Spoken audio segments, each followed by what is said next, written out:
اسلام کے تابع نظام کو چلانا ہے تو اسلام تو 1400 سال پرانا سسٹم ہے، آج کے جدید سسٹم میں اسلام کو کیسے نافذ کیا جائے؟ تو اس کے لیے علماء اکرام نے لکھا کہ اسلام کے 3 احکامات ہیں۔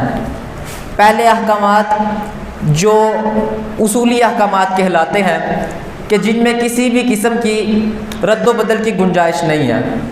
مثال کے طور پر ایمان باللہ، ایمان بالآخرت اور اسلام کے دوسرے اصولی احکامات، ان میں کسی بھی قسم کی رد و بدل کی گنجائش نہیں ہے۔ اور دوسرے احکامات وہ احکامات ہیں کہ جن میں زمانے کے ساتھ ساتھ رد و بدل کی گنجائش موجود ہے اور وقت کے جید علماء کرام ان میں اپنے رائے اور قول کے مطابق رد و بدل کر سکتے ہیں۔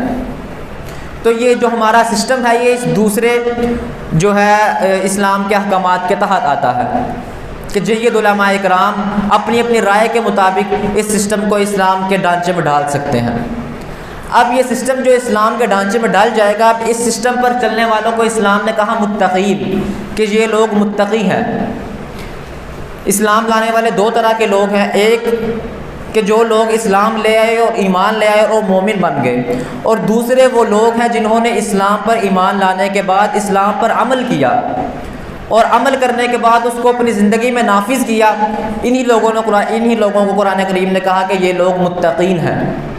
اور قرآن کریم میں جتنی بھی جگہ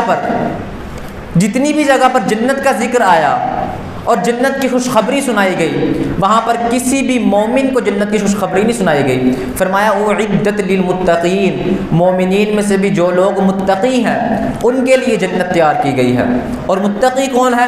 جو اپنے پورے کے پورے نظام کو، جو اپنے نظام حیات کو اور پوری کی پوری زندگی کو اور زندگی کے ہر شعبے کو اسلام کے تابع کر لیں گے۔ اور یہ کوئی بھی مشکل کام نہیں ہے، آسان کام ہے، اور اسی میں ہماری کامیابی ہے۔ اور اسی کو اللہ تعالیٰ نے فرمایا اعدت للمتقین، کہ یہی وہ لوگ ہیں کہ جن کے لیے جنت کو تیار کیا گیا ہے۔ تو اب اس سارے کے سارے سسٹم کو چلانے کے لیے اسلام کے احکامات کو سمجھنے کی، ہر فرد کو سمجھنے کی ضرورت ہے۔